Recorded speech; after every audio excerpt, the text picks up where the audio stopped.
Selamat sore para mahasiswa. Kita bertemu kembali dalam mata kuliah Sosiologi Agama. Sosiologi Agama. Minggu lalu saya sudah berikan video saya. Barangkali diktat belum saya berikan, tetapi mengikuti mata kuliah ini dengan berjenjang, dengan bertahap, dan terus sesuai jadwal merupakan absensi yang terbaik. Dan ketua kelas terus ikuti. Sesungguhnya manakala kita bicara sosiologi agama, pengertiannya bahwa hampir mirip dengan agama-agama suku yang sedang kita juga pelajari. Tetapi sosiologi agama ini adalah masyarakat, sekelompok masyarakat yang sedang terhimpun. Komunitas ini bersama-sama mengadakan sesembahan kepada Allah yang hidup,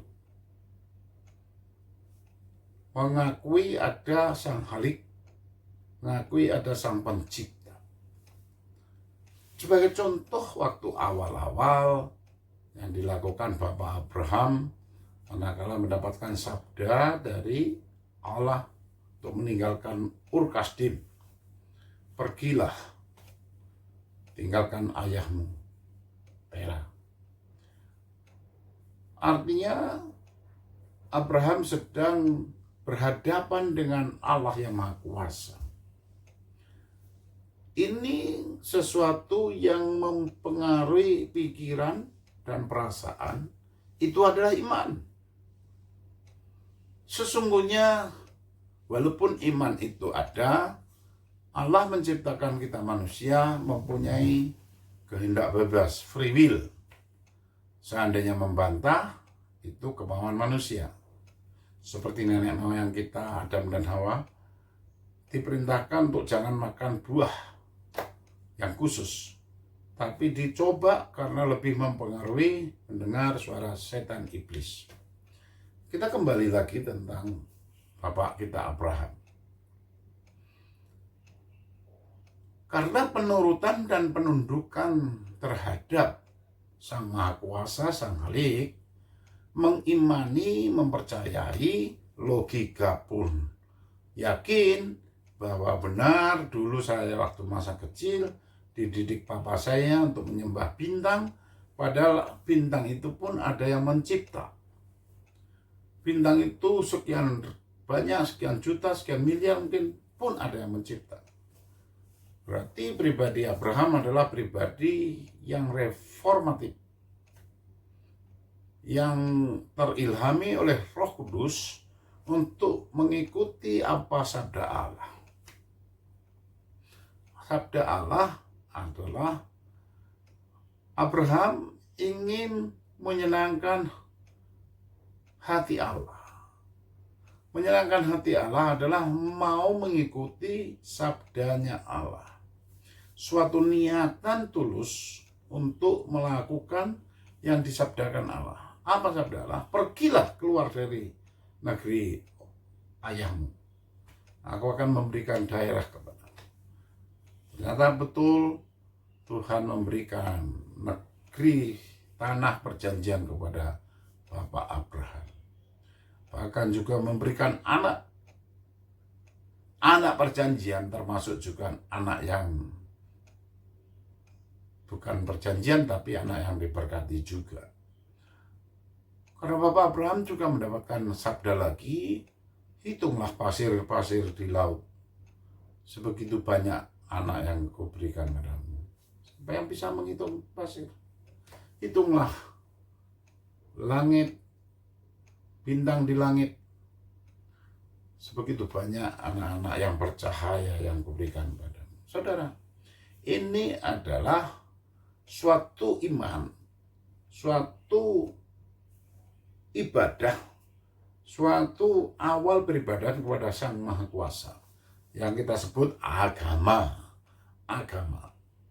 Maka prakteknya adalah bahwa Bapak Abraham sedang berdamai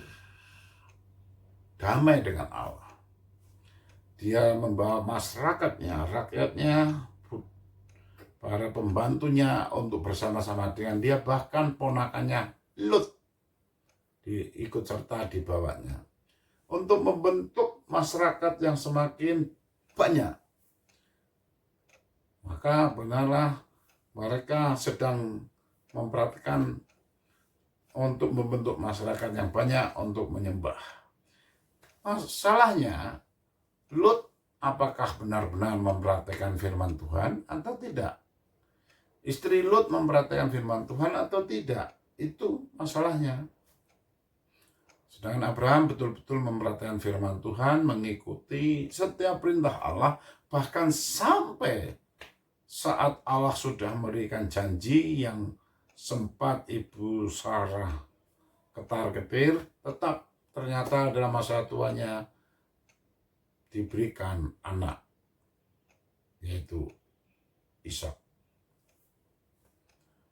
Pun setelah beranjak menjadi remaja, Allah pun berfirman menguji iman, percaya, kasih sayang, hormatnya Abraham kepada Allah. Persembahkan anakmu, Ishak. Ini suatu ujian berat. Tapi lihatlah para mahasiswa, saat ini adalah suatu tantangan besar. Tapi ini adalah benar-benar perintah yang Maha Kuasa. Inilah agama yang sesungguhnya. Allah sedang menunjukkan daulatnya, menunjukkan wibawanya, menunjukkan kuasanya luar biasa, memamerkan kehebatannya kepada Abraham. Abraham boleh saja galau waktu mendengar firman Tuhan itu.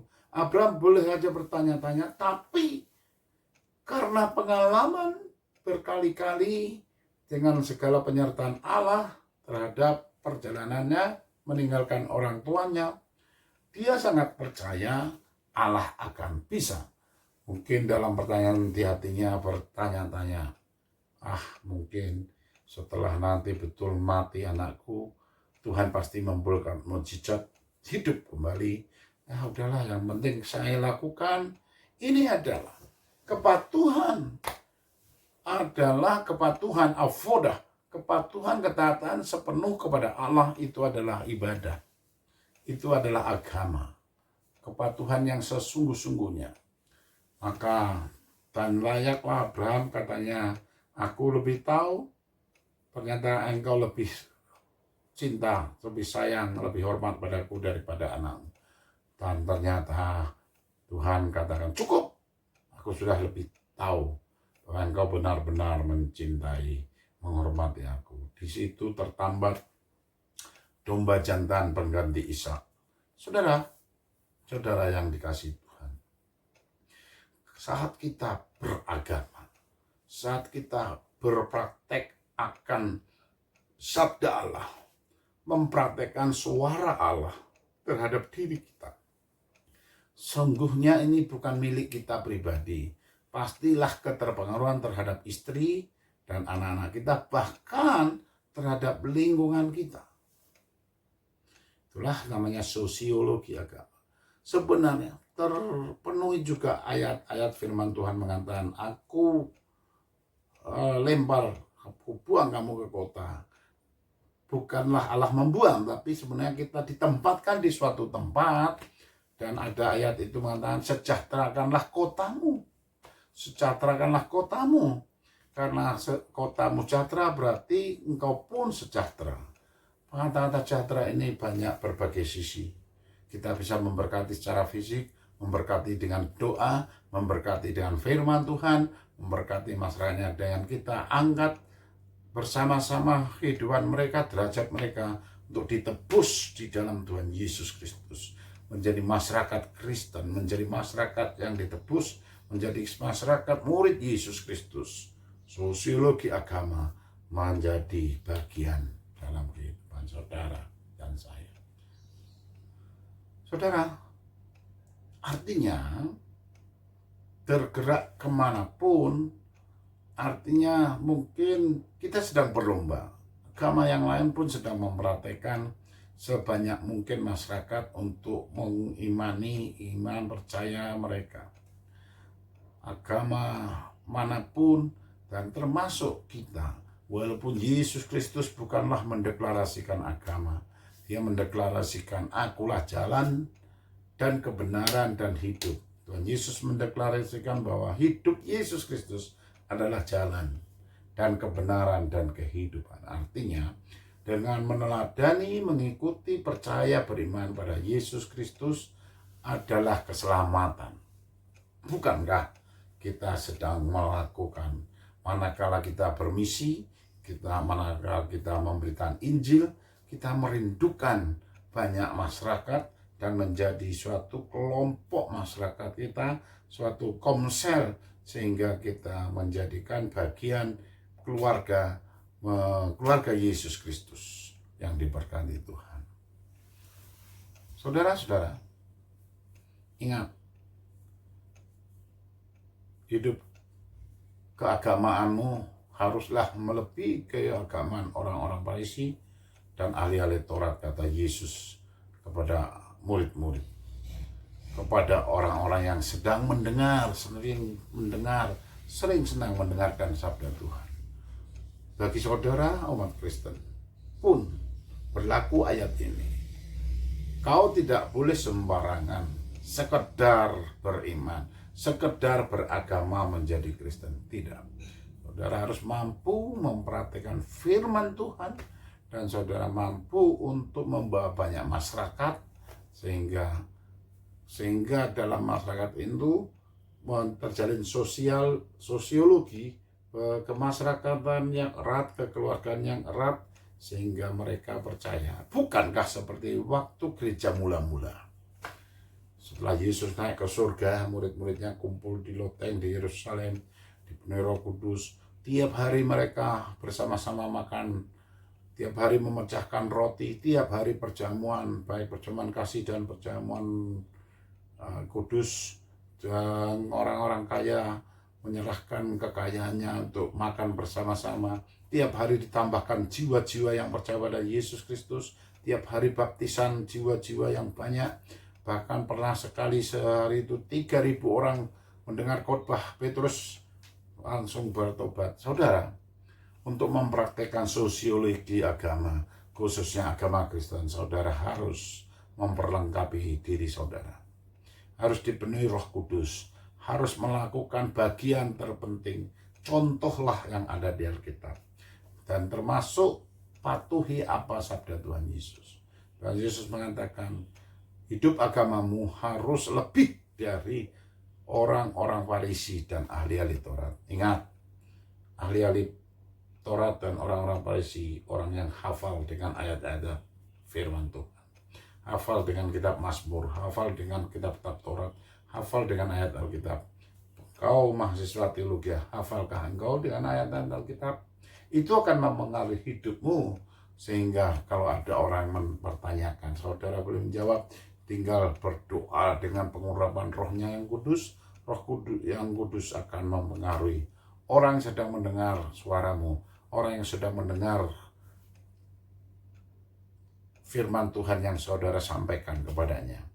Dan mereka akan mengambil kata-kata, aku diberkati karena Bapa itu. Aku percaya kepada Yesus Kristus karena pemberitaan Injil oleh saudara itu. Saudara, ingat, mata kuliah boleh dikasih nama apa saja. Bisa agama suku, bisa sosiologi agama. Tapi ingat, semuanya ternyata ada contoh di dalam Alkitab. Alkitab ini jelas ada contoh yang pernah terjadi. Maka kita tinggal meniru, memodifikasi, dan melaksanakan, mempraktekkan. Kalau orang lain bisa, kita pun bisa. Kalau nenek moyang kita yang dulu bisa, kita pun bisa dibuat oleh Tuhan. Percayalah bahwa engkau akan digunakan Tuhan, diberkati Tuhan untuk menjadi pemenang jiwa-jiwa. Saudara, contohnya lagi banyak.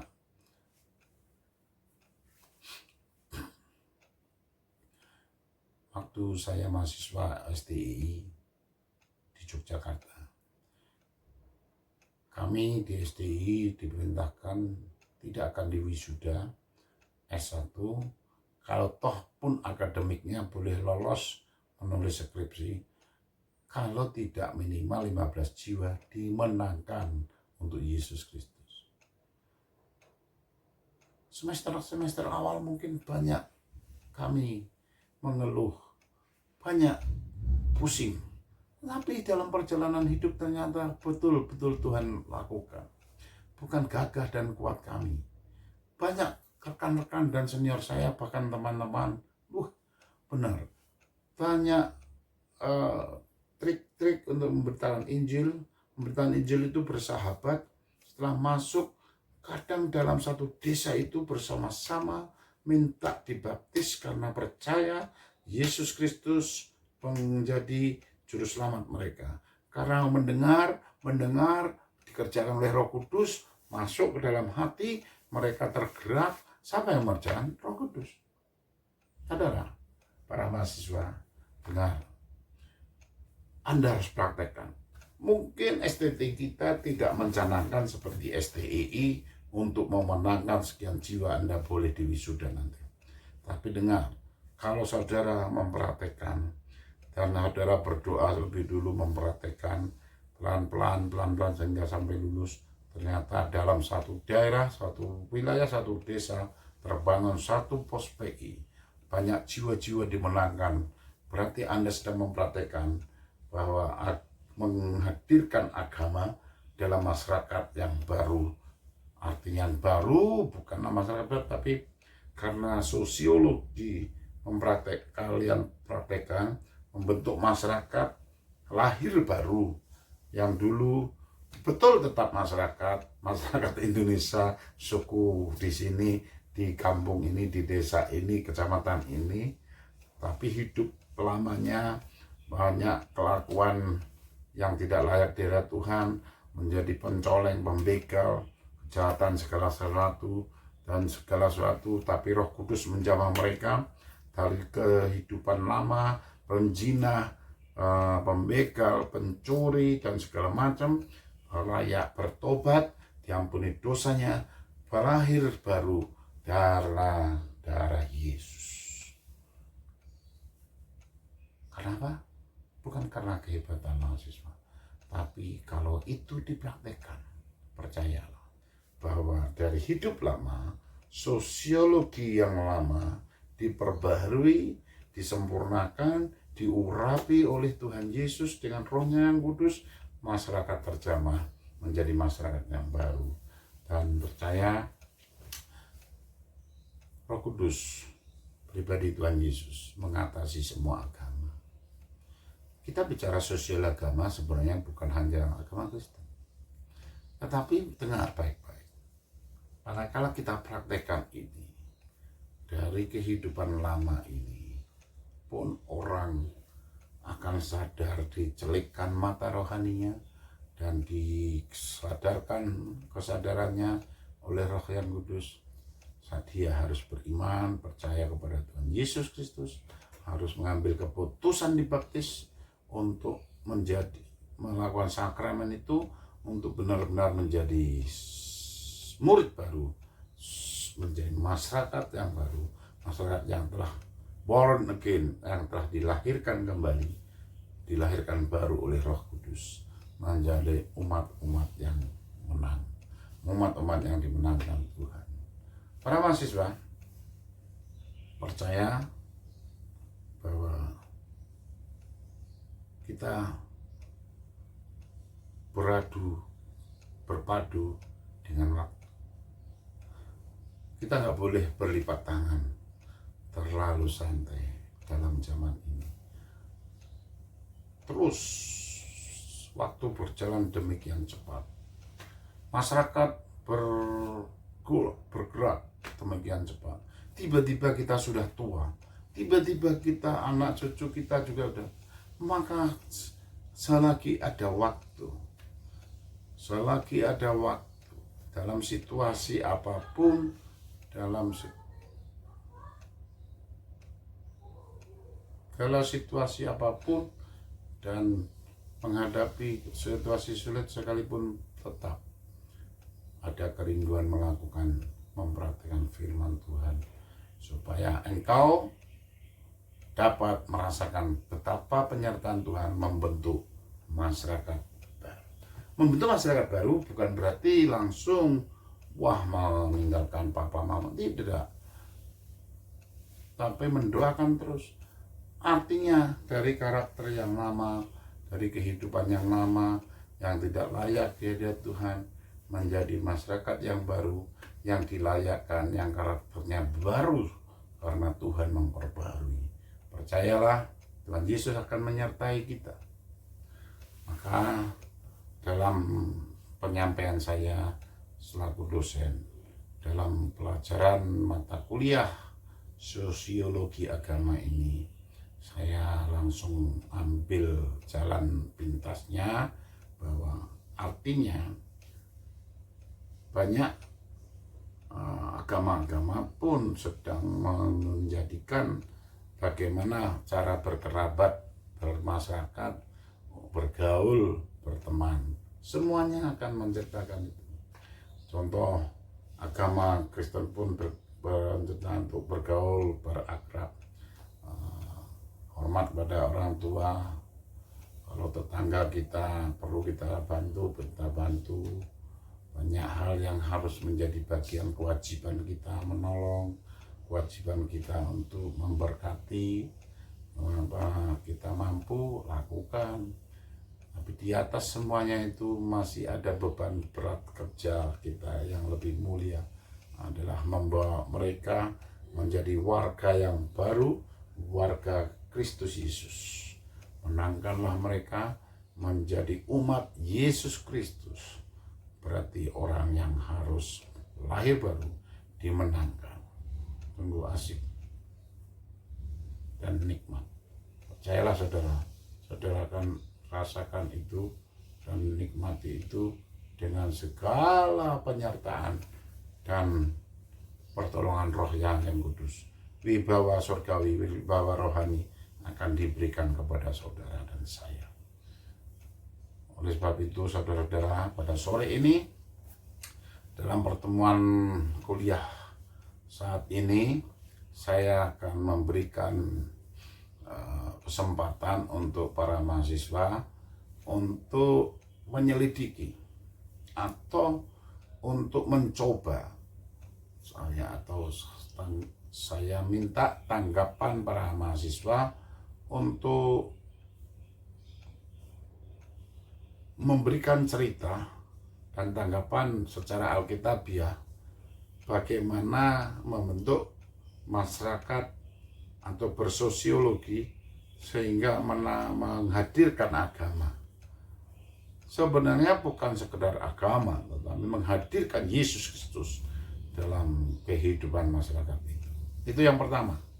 Tugas yang kedua, Anda coba dan perhatikan sedang dalam perubahan seperti itu, dari kehidupan lama kehidupan yang baru, apa dampak-dampak yang didapatkan oleh masyarakat kita dan yang didapatkan oleh saudara, karena saudara pelopornya. Mungkin saudara akan mendapatkan banyak hal, bisa cacian, caci maki, bisa juga kebencian, bisa juga ancaman, bisa juga penghadangan, tapi juga bisa sebaliknya, kehormatan, kemuliaan, penyertaan Tuhan, mukjizat yang luar biasa. Semua serba mungkin akan terjadi. Tinggal apa doa saudara dan harapan saudara penyertaan Tuhan Yesus Kristus terhadap saudara. Manakala membawa sesama masyarakat kita untuk dalam kehidupan yang baru, yang sering disebut born again, lahir baru. Itu mungkin yang didapatkan bisa caci maki, bisa hujatan, bisa kebencian, ujaran, bisa ancaman, mungkin membuat kita takut dan lain-lain.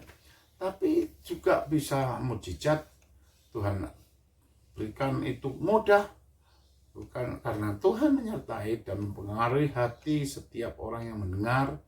Kita membentuk sosiologi, membentuk masyarakat yang baru di dalam Tuhan Yesus Kristus. Bisa juga mulia, bisa menjadi orang yang dipandang mulia, diucapkan terima kasih oleh masyarakat ini karena Bapak yang menceritakan Injil Tuhan Yesus, yang menceritakan Yesus Kristus terhadap kami, maka kami tahu, maka kami percaya bisa menjadi suatu berkat yang luar biasa. Yang terakhir pasti kepuasan.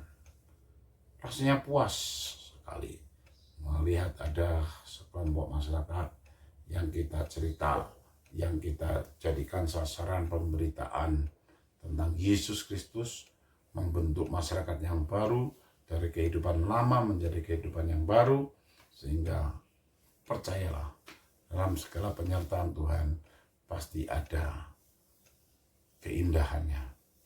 Indah pada waktunya Tuhan Yesus selalu menyertai kita.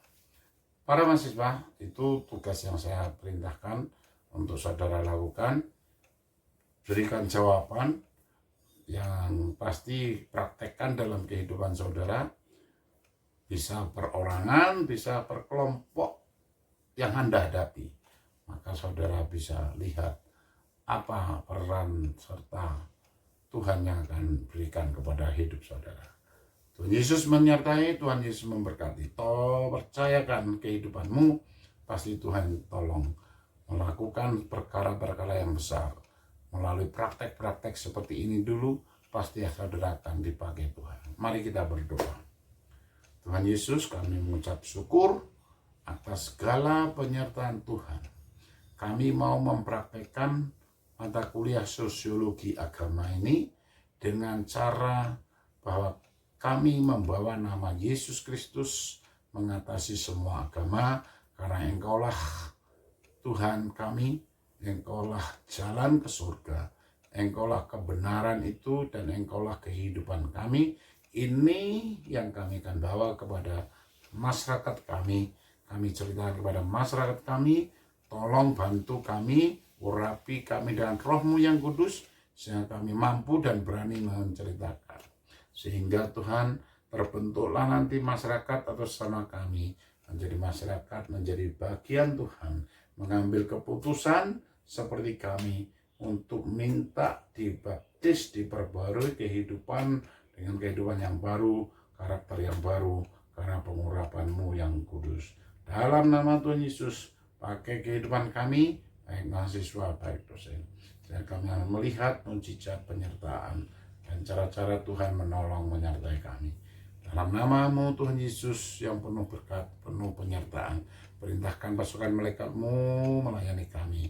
Jangan izinkan kuasa setan iblis merecoki, menghadang, merintangi kehidupan kami. Tapi kami pasti berkemenangan dalam penyertaan Tuhan. Dalam nama Tuhan Yesus kami sudah berdoa. Haleluya. Amin. Selamat sore, selamat belajar, sukses. Tuhan Yesus menyertai dan memberkati. Amin.